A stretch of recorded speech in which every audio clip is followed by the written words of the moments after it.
No, it's just beginning, Ben, as we are going to cast another ZBZ. Everybody, of course, at home, thanks for joining us this lovely Tuesday evening. Normally our day off.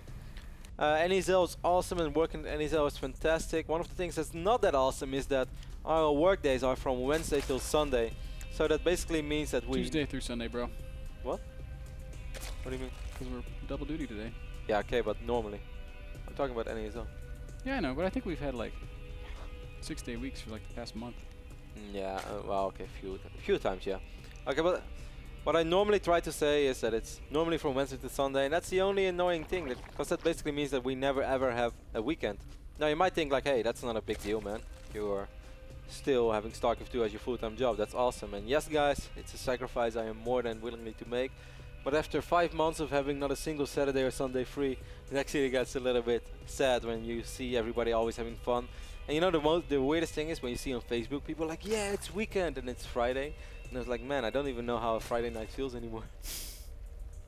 Yeah, I do sometimes miss that, certainly when we were in Germany. Yeah, like in Germany it was super relaxed. Friday nights. But yeah, Cologne is just an awesome city. Life is also wonderful here in Rancho, where we play StarCraft all day and cast StarCraft all night. And that's our life. It's fantastic. By the way, Ben, I got a lot of tweets because you were talking and telling lies on stream. I feel very, very sad. People are tweeting me right now, telling me to stop smoking a pack of cigarettes a day. I have never in my life smoked a pack of cigarettes a day. I have no idea why you would ever say that. I don't know, man. I think our buddy Ali from Zulpischstrasse might disagree. No, maybe it's the amount of cigars that you bought from him that he might disagree with. It's really funny, guys. Ben thought he had a very good friend in Cologne, and he always went to him in the middle of the night when he was drunk. And he's like, I'm going to Ali, I'm going to buy cigars. And Ali had no idea who Ben was, but Ben always kept hugging him like they were best friends forever. But Ali had no idea who you were. Ali was my buddy, man. No, Ali thought you were he was very like annoying. he was like that Cuban guy we met in Dubai. That guy actually liked you, I think. He was very cool. Awesome. That guy was like straight out of a gangster movie. You want cigar? It's okay. I get you a cigar. It's like, he spent 100 euros on 2 cigars. Yeah. That guy's like, actually, they were only €6. Totally Dumb worth American. Totally worth it. Actually, I gave one away on New Year's Eve. Like, this guy was kind of giving me a hard time when I was going to enter the club, and I just walked past him and put the cigar in his pocket, and he pulled it out. On New Year's Eve? Yeah. In Germany? Yeah. Oh. And forgot about those good times, man. He's like, oh, pretty nice cigar. Are you sure? I was like, yeah, keep it. He's like, thanks. We had a good New Year's Eve last year. We spent it with one of my friends in Cologne. His name is Chris. And also Hazuops was there. And even Mouse Spell. A few people might remember him from Warcraft 3 times. A very good German Warcraft 3 player. And I think it's awesome to spend New Year's Eve with people you meet out of esports, because you will never forget them. A few years ago I spent it in Denmark. I just randomly visited an old friend from me in Denmark who's now a fresh Heroes of Newerth player. His name is Fresh Pro from Denmark. I don't think anyone knows him, but some people might do, man. And I enjoyed New Year's Eve last year. Curious to see where we're going to spend it this year. As much as I love Rancho Cucamonga, I don't really think it's one of the New Year's Eve things I want to have on my resume. Probably end up in LA somewhere. I can dig it. Maybe in Vegas, man. Let's go Vegas. Oh, dude, I don't know if I could handle New Year's in Vegas. Why not? I did Halloween in Vegas once, and it almost killed me. I'm so sad. I miss Halloween. I miss all the good holidays this year, guys. There's this girl dressed up like a pirate. You would have approved. Yes. Why? Because I like pirates? I don't know how you feel about pirates, but you would have liked this girl. Man, that's a really quick lay attack over here for Revive. As you guys can see, we are just chit-chatting a little bit in the start of the games. As nothing out of the ordinary happened. Kept a close eye on builds on either side. Drone count, it's very, very even, man. 37 drones against 37 drones. Man, lay attack is extremely quick on either side. So this might actually be the first time we are going to see Muda Wars. Yeah, almost perfectly lining up here. Only about 10 seconds difference between them. Game 1 it was Revival playing Muda, he lost. Game 2 it was Bboong playing Muda, he lost. So maybe both players are very smart in Game 3. It's like, hey, I'm trying to see a pattern over here. Maybe we should just open up Infestus immediately and straight up win the game. What do you think about it, Hater? I think it's a good idea. I approve of that idea, though. We do see an Evo chamber going down for Revival. That's probably not just for upgrades, it's probably also for spores. Well, Spire is being morphed in for Bboong. Of course, Antiga Shipyard plays out very, very different than both Daybreak and Cloud Kingdom. But we are going to see the Infestation Pit once more out of Revival, Ben. So 2 out of 2 so far for the Infestation Pit player. I'm curious to see what we are going to see on Well, Antiga. if he wins here, that means he does move on to the next round. He'll play against the winner of STC and Select, which is going to be quite a tough game for Select. I hope to see him pull it through. I do love. Yeah, Select has been playing some really good TVT though in the North American Star League. You know that league, man? I've heard of it. Yeah. I have in fact heard of it. Overseer gets a nice. They're going to try to fight with some Zerglings there on the edge of Revival's creep. Revival saw the spire being built by Bboong. He is aware of what's up. Uh-oh. Uh-oh. Run, Queen! Run, Queen! Oh.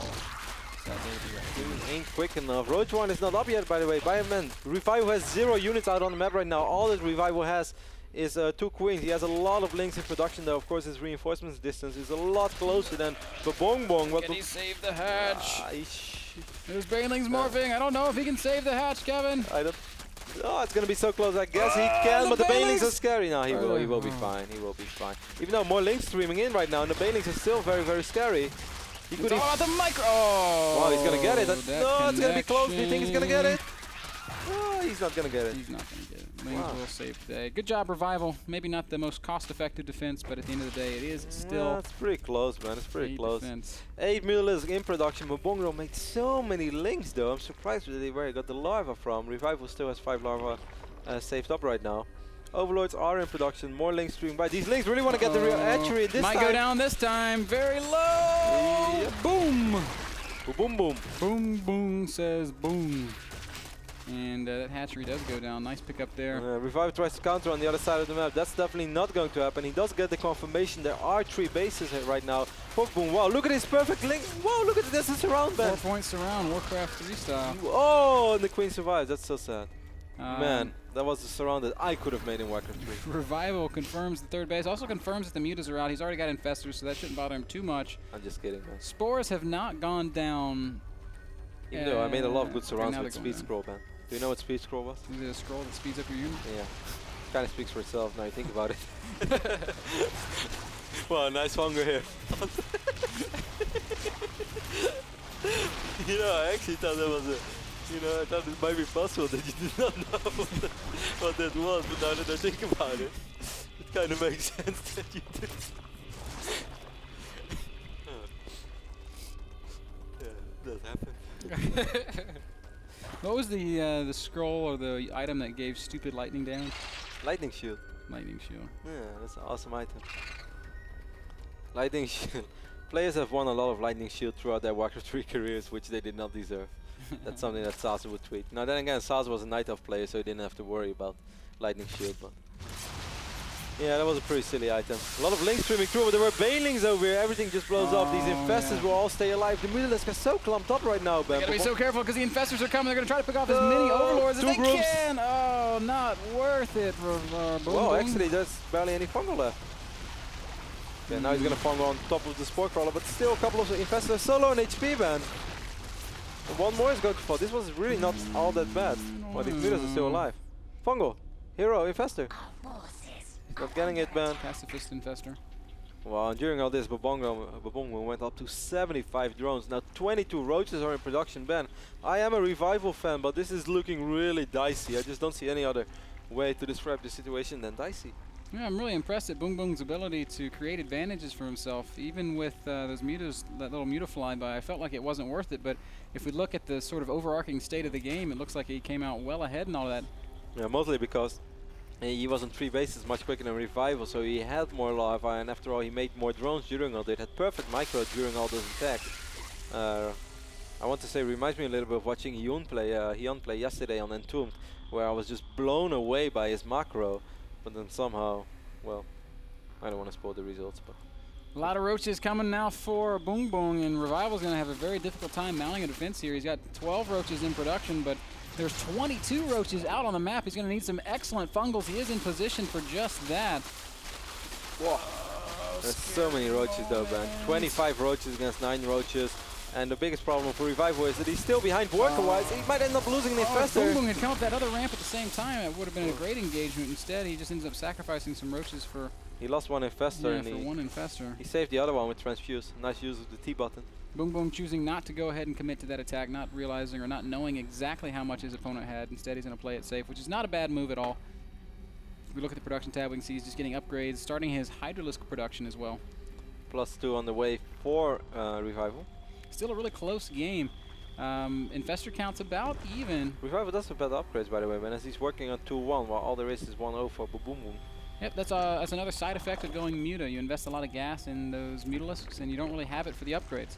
So it's one of the things you're going to give up in exchange for map control and hopefully for doing some good damage. I think Bboong did some okay damage, but will it ultimately be enough? He still has quite a bank as well, and that's the biggest thing. He has quite a bit of money. He's already investing in a fort base. That's going well for him. Revival is getting a little bit eager right now. He's walking across. He doesn't have +2 yet. He doesn't have infestors. Oh, well, big fungal lands immediately on a huge clump of roaches, and these guys, not all going to die, but they are all going to die. Fantastic reapplication of fungal growth there by really well done by Bboong, of course, but very silly by Revival. I don't really understand why he did that. He had no vision of that area at all. He could land a sick fungal right now. That's exactly what he does. Wow, huge fungal goes down for both players, but Bboong has such a big supply advantage. He's maxed out right now against 170 supply of Revival. Some of that is, of course, in reinforcements, but it might not matter. +2 is almost ready, Ben, and 2-1 against 1-0. That should really make a difference. So many units so low on HP. Why don't you use Burrow? This is something, man, that I often don't get. I see people walking around. Okay, there we go. He's using Burrow right now. Just makes no sense. Roaches, man, they're like a walking health fountain. Do you know what a health fountain is, man? Let me take a guess. I want to make a stupid guess, but I'm just gonna say, is it something that heals your units, Kev? Yeah. Maybe a fountain. Yes, spot on the right one. Well, this is probably a better engagement for Revival. His +2 is ready, Ben. 2-1 against 1-0. Is it ever going to happen? So many units for Bboong, though. It looks like it's pretty close. Great concaves on both sides. Infestors dropping fungal everywhere. Actually, Revival might have better numbers. The upgrades perhaps paying off here, and he will crush through Bboong. Fantastic fight for Revival somehow, some way. Look at the bank, though. The only problem is Bboong doesn't have any larva, Ben. As long as he's able to spend his money, he can still win this game. But right now, macro hatcheries maybe slipping on his injects. Bboong's in trouble. He's going to lose at least one base here. He should definitely not try to save this base. He should just try to buy time for himself so he can spend his money. He has even a little bit of gas, and he has so many minerals. All that he needs is time. Going to try and catch some of these reinforcing units.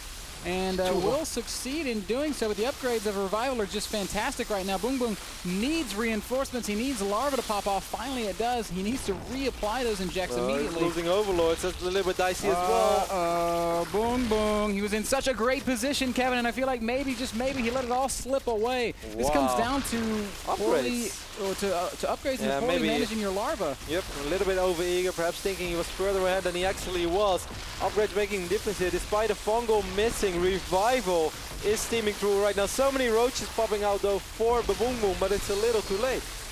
It is, it's not going to happen. Revival with too strong of a position. Drone's going to come off the line. That's not even going to matter. They're just going to melt to roaches, hydras, infested terrans, and more as reinforcements continue to stream in. Revival nearly doubling Bboong's supply right now. Tough break for Bboong. This is a very winnable game. But at the end of the day, Revival... It was more than a winnable game. It was so far ahead, and he played fantastic early to early mid-game. But at the end of the day, Revival is going to be the player who's going to advance to the semi-final, will either play against Select or the SCC. Well, Ben, you know, I'm kind of happy. As I said, I'm a Revival fan, and I'm really happy to see him do so well. And I was actually kind of thinking, why am I a Revival fan? And I came to the conclusion that I might be a little bit of a glory hunter. Like, when one guy really wins a lot, I'm starting to like him really a lot. And then fair weather fan, Kev. Fair weather fan? Yep. Glory hunter. Guys, we're going to take a little bit of a break. Next game is STC versus Select. But to my defense, I also really enjoy his playstyle in general. I think he's also... No, he is deserving of that fandom. Great play from Revival. We'll be back, guys. More StarCraft 2 still to come from Lone Star and from the North American Much more StarCraft.